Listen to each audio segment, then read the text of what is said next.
When Wei Wuxian sneaked off to look for Lan Wangji, he found him taking a bath. Although Lan Wangji was staying in a guest room at Lotus Pier, he adhered strictly to the lifestyle and routine of the cloud recesses, including his bathing schedule. Wei Wuxian passed by the window and could hear the sound of running water. He propped up the window lattice and took a few peeks inside, but unfortunately, most of his view was blocked by a screen. Next to the window there was a small triangular table, on which a set of pristinely white, neatly folded clothes were stacked, resembling blocks of tofu. Wei Wuxian stuck his upper body through the window and grabbed the stack of clothes with one hand, hitting his head on the window frame with a bang. The sound of water from behind the screen stopped Wei Wuxian. Meow! Lan Wangji. Wei Wuxian. Meow, meow. Using a few cat meows as a cover, the sound of water resumed. Wei Wuxian let out a sigh of relief, feeling that he had probably managed to get away with it. The cool scent of sandalwood lingered at his nose as Wei Wuxian lifted the stack of clothes that felt as cool as water to the touch, burying his face in them. The rich, serene scent of sandalwood permeated his every inch of skin, enveloping him completely. By the time he went to return the clothes, the pristine outfit had turned into a crumpled mess. As he was about to lower the window lattice, a piece of white silk cloth gently floated to the ground. Embroidered on the silk cloth were two kissing figures, with rough stitches and carelessly woven threads. Wei Wuxian's movements froze for a moment. Then he slowly picked up the silk cloth from the ground. During the month when he visited the cloud recesses to discuss marriage, Wei Wuxian's belongings were scattered haphazardly. His morning class trinkets, bamboo flutes he had carved himself, and various talismans and notes were all casually thrown about, their preservation left entirely to luck. This piece of silk cloth used to playfully tease girls had fulfilled its historical mission. It didn't have any aesthetic or appreciable value and was hardly noticeable. Wei Wuxian had never imagined that someone would collect it with such care and importance. The snow-white silk handkerchief was spotlessly clean, with no signs of use, only a few neat and shallow creases. Even the creases were perfectly aligned. The handkerchief had fallen out from Lan Wangji's change of clothes, which meant that he had been carrying it close to him all along. Wei Wuxian wordlessly clenched it in his hand. This person, has he always been like this? Never saying a word more than necessary, never deliberately showing his emotions.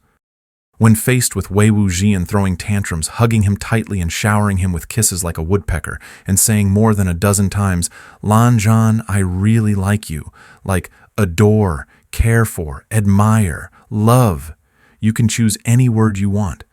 But the truth is, I like you to death. Lan Wangji would simply ruffle his hair or stroke his cheek, never giving any response that made his heart flutter, leaving Wei Wuxian puzzled. These moments of puzzlement occasionally piled up, transforming into suspicion under Lan Wangji's unreadable, expressionless facade and during those intentional or unintentional evasions. In the midst of conflicts and contradictions, this further fermented until Wei Wuxian's heart turned icy cold, firmly believing that Lan Wangji had never truly liked him, at least not in the way he desired. Lan Wangji didn't say much, so Wei Wuxian didn't ask much either, fearing that if he pushed for an answer, he might receive one he couldn't bear. In matters of love, Wei Wuxian always thought Lan Wangji was an unyielding and awkward old-fashioned person. However, at this moment, he suddenly realized that he himself was the slow-witted and rough-nerved fool. The two were like the blind leading the blind, both equally matched in stubbornness, at an age where they were just starting to mature. Each was set in their own unyielding ways, young and inexperienced in matters of love, and they muddled through forming a marriage, beginning their so-called marital life in confusion. One was straightforward and outspoken, confessing his feelings impulsively like 1,000 swords thrusting to the sky, recklessly creating grand gestures, yet his mind was missing all the subtle expressions from the other. The other received overwhelming love as steady as a mountain, but was himself as impenetrable as a steel fortress, guarding his heart like iron. Expressing affection was as difficult as extracting a tooth from a tiger's mouth, requiring the other to develop top-level mind-reading skills to avoid clueless blunders. Holding that handkerchief, Wei Wuxian suddenly had a vague understanding of why he always liked to cling to Lan Wangji at inappropriate times. Was it not because of his fear of losing and gaining, wanting this stubborn individual to willingly break through his inner barriers to prove his love for him? Yet, the love that Lan Wangji could offer was subtle and silent, like the gentle, water-like tenderness embodied in that handkerchief. Just like the dream of the Longden cottage, both of them only thought to feed the little goldfish in their own ways, ultimately resulting in nothing but conflict. The moonlight at Lotus Pier was cool, casting shadows on the window lattice. Wei Wuxian's heart rarely felt so clear and enlightened. Early the next morning, Wei Wuxian sneaked to the window of Lan Wangji's room. Just as he was about to lift the window latch, he overheard the servants whispering outside. Second young Master Lan said an important item of his was stolen by a cat. He seems quite upset and is searching everywhere for it. What kind of cat is bold enough to steal from second young Master Lan? Who else could it be? That always in heat one in our courtyard. Always jumping around, rubbing up against everything. It's very naughty. No more talking. Sixth junior brother is trying to catch it now. Let's go help. The window lattice shook slightly, and a shadow swiftly entered. A snow-white handkerchief gently landed on the triangular table by the window. Some additional embroidery, equally clumsy, adorned it. A small kissing figure now held a plain white ribbon, seemingly freshly plucked from the head of another figure. In the corner, a chubby goldfish swished its shimmering golden tail, swimming merrily. Wei Wuxian returned the handkerchief and, with a satisfied stride, went back inside, waiting for what would happen next. After such a prolonged Cold War, it was not easy to immediately put down his pride. He didn't dare to roam around recklessly and unusually spent a quiet morning in his room, fiddling with his little trinkets here and there, all the while hoping that the sight of the handkerchief would prompt a certain someone to come looking for him. However, by lunchtime, not a single shadow had appeared by his door. Filled with frustration, he stormed out. But the moment he stepped into the courtyard, the bravado that had puffed up his chest began to deflate. After taking a few more steps, it completely vanished. He ended up clinging to the wall like a lizard, inching his way to Lan Wangji's window. After meowing twice, he didn't catch sight of anyone, no matter how long he peered. Half his body slipped inside. Wei Wuxian called out, "Meow?"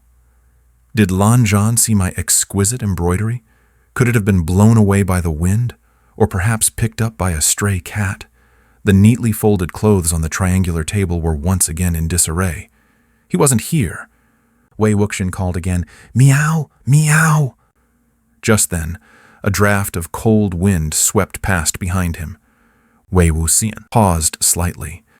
His undignified pose of bending over and squeezing through the window with his butt sticking out was completely caught by the eyes of someone standing behind him.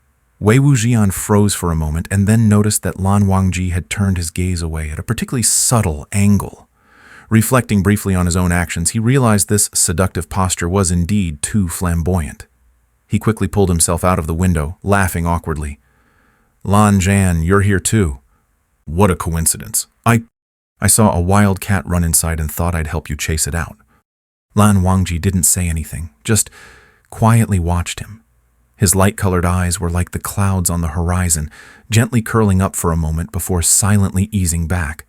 The playful expression on Wei Wuxian's face faded away, and he lowered his gaze, falling silent as well.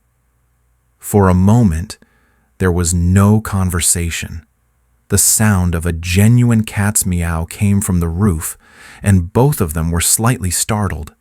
A black cat walked grandly across the rooftop, casting a haughty glance at them for just a moment before disdainfully drifting away. Its demeanor clearly suggested that there was absolutely nothing in this courtyard worth its lofty attention. What bathing beauty? What silk handkerchief? Could it compare to the scent of a fresh carp caught at the Lotus Lake shore?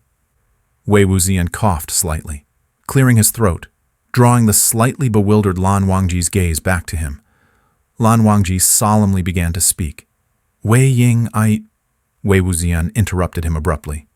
Sorry.